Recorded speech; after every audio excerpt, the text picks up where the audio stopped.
Some of the most powerful men in history were completely out of their minds. One king thought he was made of glass, another spent his evenings biting his own guards, and one threw 280 people into the ocean because he was having a bad day. These were not peasants, these were the men signing the laws, commanding the armies, running entire civilizations.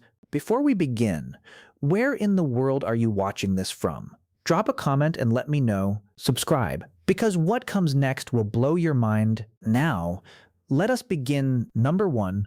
Emperor Justin II of Rome, the man who tried to eat his own staff. It is 565 AD, and Justin II has just inherited the throne of the Eastern Roman Empire. His uncle, Justinian the Great, was one of the most accomplished rulers in Roman history. Big shoes to fill.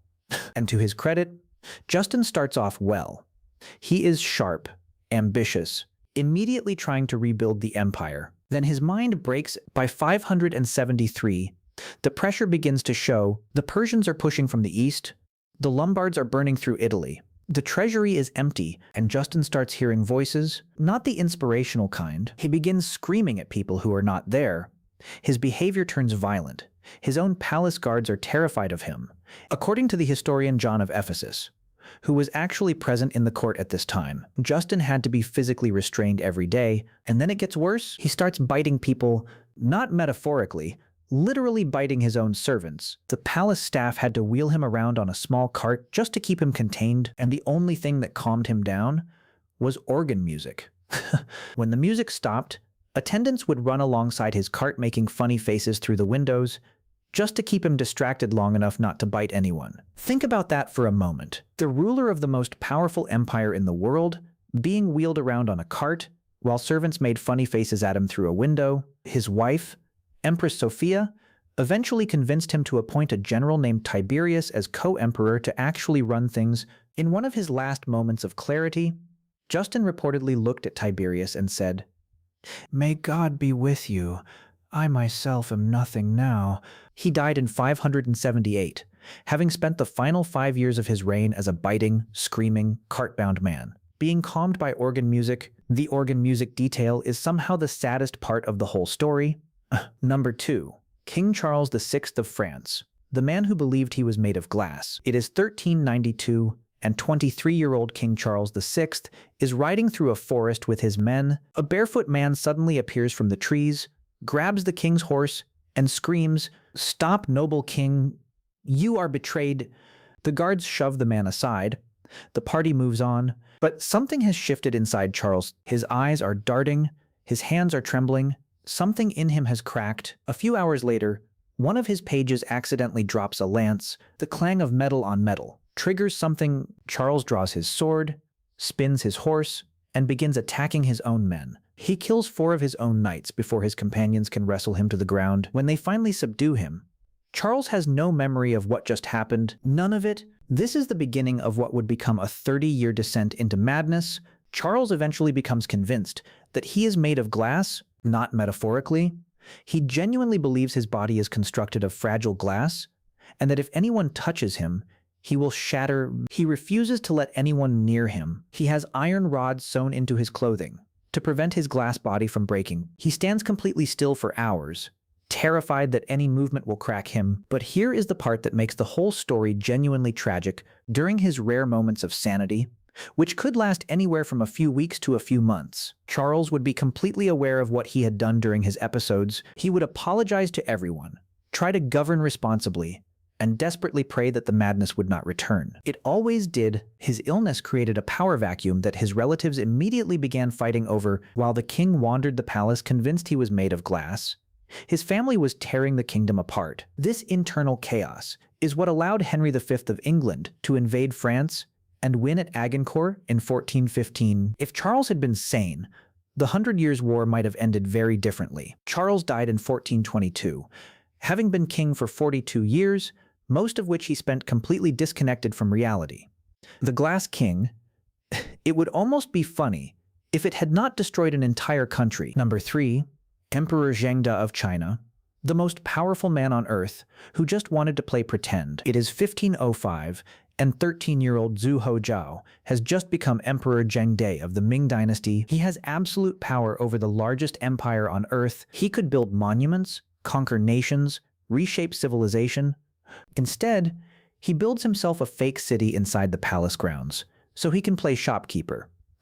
Zhengde constructs a miniature town, complete with fake shops, fake restaurants, fake market stalls. He dresses as a commoner, wanders through his pretend city, and haggles over prices with servants who are forced to pretend to be merchants. He buys things with fake money, and then congratulates himself on getting a good deal. His officials watch this grown man, the ruler of 100 million people, pretending to buy vegetables from his own servants. And they just have to nod and smile. But it gets stranger. Zhengde decides that being emperor is boring. What he really wants is to be a military general, so he gives himself a fake military rank, under a false name. He begins writing official documents from General Zhu, requesting permission from Emperor Zhengde to do various things. Then he switches hats and approves his own requests. His ministers have to process these documents through the actual imperial bureaucracy, a real empire's paperwork, consumed by one man's elaborate game of pretend. When an actual military campaign presents itself in 1517, Zhengde rides out personally to fight, and to everyone's genuine surprise, he is not terrible. He kills at least one enemy soldier in close combat, a fact he brags about for the rest of his life. Zhengde dies in 1521 at age 29. After falling off a boat while drunk, he had been emperor for 16 years. The Ming dynasty survived him, but his reign remains history's most elaborate case of a man with unlimited power who simply refused to use it. Number 4. Ibrahim I of the Ottoman Empire, the Sultan who had been imprisoned his entire life. And it showed. It is 1640, and Ibrahim has been locked inside the cafes, a gilded cage inside the Topkapi Palace, for 22 years. The cafes was where the Ottoman Empire kept spare princes. Rather than executing potential rivals immediately, they simply locked them in a luxurious prison for their entire lives. Ibrahim had watched from inside that cage as his brothers were strangled one by one. When his brother Sultan Murad IV dies, Ibrahim is the last surviving male of the dynasty. The doors of the cafes finally open. Ibrahim is told he is now the Sultan. He refuses to come out. He is convinced it is a trick, a way to get him into the open so they can kill him. His mother has to physically bring his dead brother's body to the door, just to prove Murad is actually dead.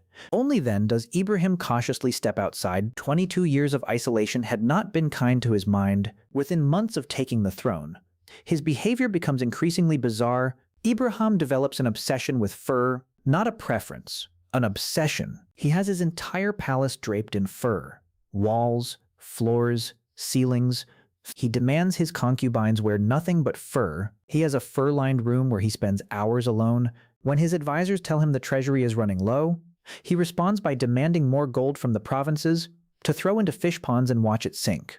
The breaking point comes when one of his concubines is rumored to have been unfaithful. Ibrahim's response? He orders 280 of his concubines bound, loaded into weighted sacks, and thrown into the Bosphorus Strait to drown. 280 women. Because one might have been unfaithful, he never said which one, so he simply got rid of all of them. By 1648, Ibrahim's own mother, the same woman who had freed him from the cafes, authorized the coup that removed him. He was thrown back into the cafes that had been his prison for 22 years and strangled 10 days later.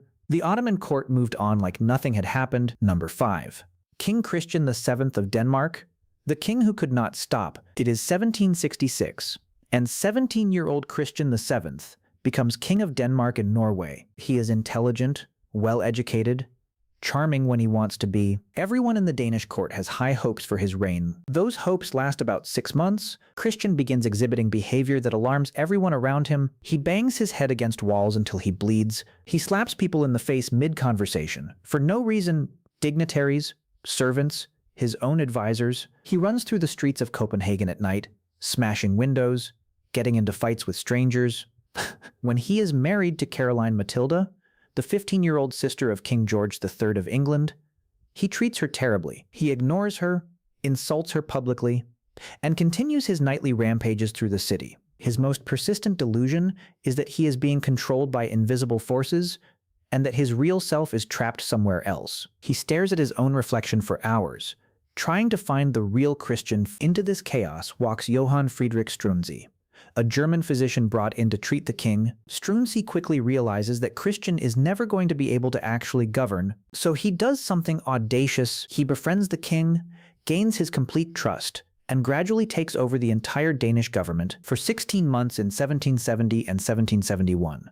Struensee is the de facto ruler of Denmark, issuing over 1,000 royal decrees in Christian's name, while the king wanders the palace in a daze. When the Danish nobility discovers what has happened, they stage a coup. Struensee is arrested, publicly executed, his right hand cut off first, then beheaded, and Christian, he remains king for another 36 years. He never recovers his sanity, but nobody bothers to officially remove him. He just exists in the palace as a figurehead, occasionally slapping someone, while a series of regents run the country around him. He dies in 1808 at age 59, having been nominally king for 42 years, and actually in charge for approximately 0 of them. So there you have it, 5 kings who prove that absolute power does not just corrupt absolutely. Sometimes it simply goes completely off the rails. Justin II tried to eat his own staff. Charles VI thought he was made of glass. Zhengde played shopkeeper with his own servants. Ibrahim drowned 280 women because of a rumor. And Christian VII spent 42 years as king, incapable of doing anything except slap people and stare at mirrors. The next time someone tells you they wish they had been born into royalty, show them this video, and if history is your thing, there is a lot more where this came from. Subscribe, and I will see you in the next one.